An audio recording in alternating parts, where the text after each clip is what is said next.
টি-20 বিশ্বকাপ প্রসঙ্গ। আইসিসি টি-20 বিশ্বকাপে ভারতের বিপক্ষে ম্যাচ বর্জনের সিদ্ধান্তে অটল থাকার কথা জানিয়েছেন পাকিস্তানের প্রধানমন্ত্রী শাহবাজ শরীফ। গতকাল মন্ত্রিসভায় বাংলাদেশের পাশে দাঁড়ানোর কথাও বলেছেন দেশটির সরকার প্রধান।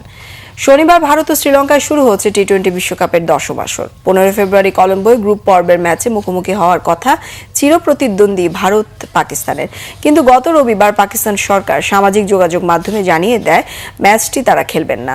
এই সিদ্ধান্তের সম্ভাব্য পরিণতির কথা জানিয়ে পাকিস্তানকে সতর্ক করে দিয়ে পিসিবিকে সিদ্ধান্ত পুনর্বিবেচনার আহ্বান জানায় আইসিসি।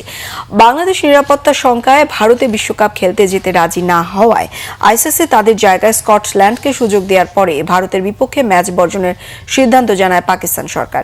পিসিবি এ নিয়ে আইসিসিকে আনুষ্ঠানিকভাবে জানাবে না বলে বিভিন্ন গণমাধ্যমে খবর প্রকাশের মধ্যে এলো শাহবাজ শরীফের এই বক্তব্য। বুধবার মন্ত্রিসভায় পাকিস্তানের প্রধানমন্ত্রী বলেন, টি-20 বিশ্বকাপ নিয়ে আমরা খুব স্পষ্ট অবস্থান নিয়েছি যে ভারতের বিপক্ষে ম্যাচ আমরা খেলবো না, কারণ এটি খেলাধুলার মাঠ, রাজনীতির নয়।